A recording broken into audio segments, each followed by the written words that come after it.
प्यारे दोस्तों, बहुत बहुत स्वागत है। दरअसल बंधु, इसका मैंने लाइव क्लास किया है। मैं थोड़ा सा शॉर्ट इसका बताना चाह रही हूँ 2-3 मिनट के अंदर कि ये जो हमने आपको वीडियो बनाकर भी लाइव किया है, कई हमारे मित्र हैं जिनको बात समझ में नहीं आई। ठीक है, तो मैं आपको थोड़ा समझा देना चाहूँगी यहाँ पर कि अनुमान एक प्रमाण है। अनुमान के प्रकार हम पढ़ रहे थे। अनुमान एक प्रमाण है जो हेतु और साध्य के मध्य संबंध पर निर्भर करता है। ठीक है, और आप एक चीज़ याद रखना कि जो तर्क विज्ञान है, वो तर्कशास्त्र जो है वो प्रमाण पर ही चलता है। ठीक है, दूसरी हम बात करते हैं कि अनुमान के जो भेद हैं वो 3 प्रकार के अनुमान माने गए हैं। ठीक है, एक प्रयोजन की दृष्टि से, दूसरा है कार्य कारण की दृष्टि से। इसको प्राचीन न्याय गौतम के अनुसार भी अनुमान के भेद स्वीकार किया गया है। और तीसरा है हमारा भावाभाव या व्याप्ति या फिर नव्य या फिर न्याय दर्शन की दृष्टि से अनुमान के भेद। जो प्रयोजन की दृष्टि से है वो है स्वार्थ अनुमान। ठीक है, स्वार्थ अनुमान। दूसरा है परार्थ अनुमान। स्वार्थ का मतलब है जो हम स्वयं कोई बात समझ करके अनुमान लगा लें, और परार्थ का है जो हम दूसरे की बात के कथनानुसार अनुमान लगा लें, वो परार्थ अनुमान है। ठीक है, इंपॉर्टेंट ये है कार्य कारण की दृष्टि से जो अनुमान के भेद हैं, तो एक है शेषवत।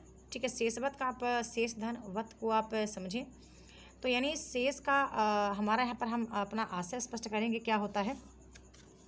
ठीक है, आप जानते हैं शेष यानी बाद में। ठीक है, बाद में, वत यानी अनुसार। शेष यानी बाद में और वत यानी अनुसार। तो मतलब जो कार्य के अनुसार निष्कर्ष निकल कर आए तो वो शेषवत हो गया। पूर्ववत क्या मतलब होता है यहाँ पर, हमारा जो पूर्ववत है तो पूर्व यानी पहले। ठीक है, पहले, और वत यानी अनुसार। तो जो हमारा कारण के अनुसार निकल कर आए। ठीक है, जो कारण के अनुसार हमारा उदाहरण निकल कर आए वो पूर्ववत है, और जो हमारा निकल कर आए कार्य के अनुसार एग्जाम्पल या कार्य के अनुसार निष्कर्ष निकल कर आए वो शेषवत है।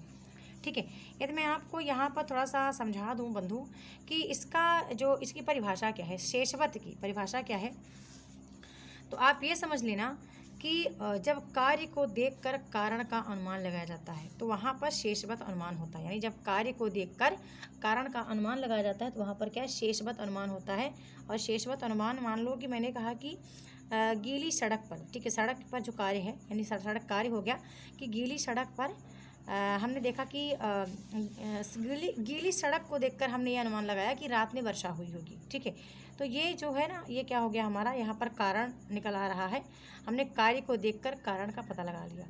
ठीक है, और हम जब पूर्ववत अनुमान है तो यहाँ पर हम ना कारण को देखकर कार्य का पता लगाते हैं। जैसे कि हमने कहा कि हमने उदाहरण लिया कि काले बादल देखकर वर्षा का अनुमान लगा लेते हैं। ठीक है, तो यहाँ पर हमने काले बादल क्या है वो कारण हो गया, तो कारण को देख करके हम अनुमान लगाते हैं। ठीक है, यहाँ पर मैंने मेंशन भी कर रखा है, ये देखिए। ठीक है, तो हमने यहाँ पर काले बादल को देख करके अनुमान जो लगाया ना वो हमारा पूर्ववत हो गया। एक सामान्य तो हस्तक है, तो ये तो परीक्षा में आता नहीं है। ठीक है, ये हो गया। तो तीसरा है हमारा जो भावाभाव की दृष्टि से, इसको व्याप्ति, नव्य या न्याय दर्शन भी कहते हैं। तो ये एक होता है प्रकार केवलान्वयी। ठीक है, केवल व्यतिरेकी और अन्वय व्यतिरेकी, ये 3 प्रकार के होते हैं। यहाँ से प्रश्न बनता है। ठीक है, तो एक चीज़, अच्छा, इसको समझने से पूर्व आपको ये समझना है कि पर्वत पर आग है, ये अनुमान हो गया। क्योंकि पर्वत पर धुआं है, ये पक्षधर्मिता हो गया। और जहाँ जहाँ धुआं है वहाँ वहाँ आग है, ये व्याप्ति हो गया।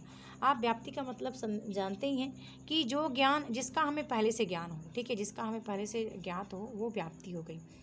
ठीक है, एक चीज़ और, आप इसको समझाने से पूर्व एक चीज़ और समझाना चाहूँगी मैं आपको। ठीक है, अभी मैं वीडियो में समझा रही थी आपको कि बंधु, पर्वत पर आग है, ये क्या है, प्रतिज्ञा है ना, ये प्रतिज्ञा है।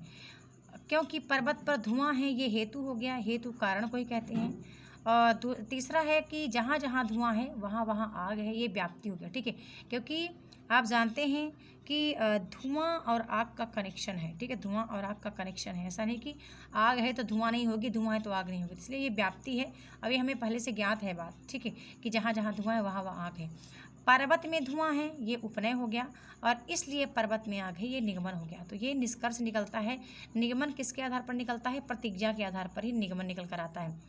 एक चीज़ और याद रखना आपकी, उपनय के आधार पर ही हेतु के आधार पर ही उपनय निकल कर आता है। यानी आप देखेंगे कि पर्वत पर धुआं है, क्योंकि पर्वत पर धुआं है तो यहाँ भी वही है कि पर्वत में धुआं है। आप देखेंगे यहाँ लिखा है पर्वत पर आग है, प्रतिज्ञा हो गई, लेकिन आप देखेंगे कि निगमन में भी वही बात स्पष्ट है कि पर्वत में आग है। भले यहाँ पर इसलिए हमने यहाँ पर क्योंकि मेंशन किया है। ठीक है, क्योंकि आप जानते हैं क्योंकि जो है एक आधार वाक्य को प्रेषित करता है और इसलिए निष्कर्ष को प्रेषित करता है। तो ये भी आपको एक चीज़ आपको अच्छे से याद रखना पड़ेगा, ठीक है। ये आपने समझ लिया। अब एक चीज़ मैं आपको और समझाने का प्रयास करूँगी बंधु, है ना, कि प्रतिज्ञा आप जानते हैं जिसे सिद्ध करना हो, ठीक है। ये पर्वत पर आगे एग्जाम्पल है, ठीक है।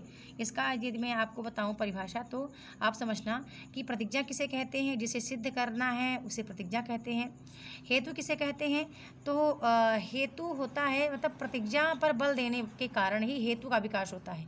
देखो पर्वत पर आग है, पर्वत पर धुआं है, ठीक है। ये मतलब हेतु कह रहा है कि पर्वत पर आग इसलिए है क्योंकि हमने पर्वत पर धुआं देखा है, ठीक है, इसलिए हम समझ रहे हैं कि पर्वत पर आग ही होगा, ठीक है। तो ये प्रतिज्ञा जो है ना हेतु पर बल देता है। और एक होता है हमारा व्याप्ति। व्याप्ति आप जानते हैं, पूर्व ज्ञान जो हमें पहले से पता है वो व्याप्ति है ना। और फिर उपनय क्या होता है, तो वर्तमान में जो पक्ष में हेतु की जो हेतु से जो निकल कर बात आती है, मतलब हेतु की उपस्थिति को की जो पुष्टि करता है, यानी जो हेतु की उपस्थिति की पुष्टि करता है वो उपनय है। देखो पर्वत में धुआं है, यहाँ भी लिखा है पर्वत पर धुआं है, ठीक है, ये हेतु पर भी लिखा है। तो ये जो है ना वर्तमान में जो अभी घटना घट रही होती है हेतु के संदर्भ में जो वाक्य निकल कर आता है वही वाक्य उपनय के संदर्भ में भी निकल कर आता है, यानी ये हेतु की पुष्टि करता है उपनय। निगमन को आप जानते हैं कि ये जो है प्रतिज्ञा, जो प्रतिज्ञा है ना, प्रतिज्ञा की सिद्धि को ही निगमन कहते हैं। आप देखिए यहाँ भी वही चीज़ लिखा है, यहाँ भी वही चीज़ लिखा है, ओके। तो ये हो गया। अब हमने मैं आपको एक चीज़ और समझा रही थी कि ये जो है ना हमारा केवलान्वयी क्या है, अन्वय व्यतिरेकी क्या है, और मैंने समझाया कि आपको केवल व्यतिरेकी क्या है। तो ये बहुत सरल है, ठीक है, ये इतना सरल है दिया, इसको आप समझ लेते हैं तो परीक्षा में आप कहीं भी कोई त्रुटियाँ नहीं करेंगी, ओके। अब मैं आपको थोड़ा सा अन्वय और व्यतिरेक का मैं आपको अर्थ भी समझा दूँ बंधु क्या होता है। अन्वय जो होता है ना, तो हेतु के उपस्थित होने पर साध्य का भी उपस्थित होना अन्वय कहलाता है। यानी जैसे यही मैं समझा दूँ कि जैसे यहाँ पर देखो यहाँ तो भी नहीं, हाँ मतलब पर जहाँ पर जैसे मान लो समझो कि जहाँ जहाँ धुआं है वहाँ वहाँ आग है, ठीक है। आप ये समझो एक उदाहरण कि जहाँ जहाँ धुआं है वहाँ वहाँ आग है, तो वो हो गया, क्या हो गया हमारा, हो जाता है अन्वय हो गया। और व्यतिरेकी हो गया कि मतलब अन्वय का मतलब है जहाँ भाव निकल कर आए, ठीक है, जहाँ पर भाव निकल कर आए और साध्य और हेतु दोनों ही साथ में हों, तो वहाँ भाव निकल कर आएगा कि जहाँ जहाँ आग है वहाँ वहाँ धुआं है। लेकिन यदि व्यतिरेक की बात करें तो यहाँ पर अभाव है, जैसे कि उदाहरण ले लो कि जहाँ आग नहीं वहाँ धुआं नहीं, तो ये विपक्ष का उदाहरण हो जाता है और पहला जो है वो सपक्ष का उदाहरण हो जाता है, ठीक है। अब थोड़ा सा आप ये केवल अन्वयी का मतलब आप समझिएगा कि मान लो कि अभी कि जब हेतु और साध्य के मध्य व्यक्ति की सिद्धि होती है, ठीक है, या व्याप्ति हम कह सकते हैं, या हाँ व्याप्ति, व्यक्ति नहीं व्याप्ति की सिद्धि होती है, तो वहाँ पर क्या होता है कि हमारा केवलान्वयी अनुमान होता है। यानी कि हम क्या करते हैं कि हमारा वहाँ पर भाव निकल कर आता है। जैसे मैंने अभी एक एग्जाम्पल भी यहाँ लिया था, ये केवलान्वयी का है, मैंने लिया था कि सभी ज्ञेय पदार्थ, यहाँ पर मैंने कहा कि सभी ज्ञेय पदार्थ अभिधेय है, घट ज्ञेय है अतः घट अभिधेय है, ठीक है, ये मैंने एग्जाम्पल लिया था। तो ये चीज़ें मतलब ये इतना सरल है कि आप देखेंगे कि जब साध्य, ठीक है, साध्य और प्लस हेतु ये दोनों साथ में रहते हैं तभी हमारा जो वाक्य है ना वो हमारा सपक्ष होता है, ठीक है, सपक्ष होता है या फिर पॉजिटिव होता है, ठीक है, ये बात याद रखना। लेकिन यदि वाक्य में इनका अभाव है, दोनों का अभाव है, तो वहाँ पर हमारा निगेटिव वाक्य निकल कर आएगा, ठीक है। ये चीज़ मतलब वाक्य जो है ना हमारा विपक्ष में निकल कर आएगा, ठीक है, ये चीज़ आप थोड़ा सा नोटिस करना। केवल व्यतिरेकी होता है कि जब हेतु और साध्य के मध्य व्याप्ति की सिद्धि केवल मतलब अभाव हो जाए, जहाँ अभाव हो, देखो यहाँ मैंने लिख दिया है, ठीक है। केवल व्यतिरेकी केवल मतलब केवलान्वयी केवल अन्वयी होगा, और यहाँ पर केवल व्यतिरेकी हो गया, ठीक है। ये यहाँ पर अन्वय व्यतिरेकी, इसको काट लीजिएगा, अलग अलग करके समझेंगे तब समझ में आएगा। ये केवल मतलब समझते हैं ना, ये केवल यहाँ पर अन्वयी हो गया, केवल व्यतिरेकी हो गया, इसको केवलान्वयी बोलते हैं। तो आप लगता है ये केवलान्वयी क्या है, ये दोनों ज्वाइंट वर्ड है, तो आपको बड़ा संशय होता है। आप बोलते हैं कि ये मतलब अन्वय व्यतिरेकी हो गया, तो आपको लगता है कि ये अन्वयातिरेकी क्या हो गया, मतलब आपको काफ़ी डिफिकल्ट लगता होगा। लेकिन डिफिकल्ट वर्ड ये नहीं है, ये बहुत सरल है।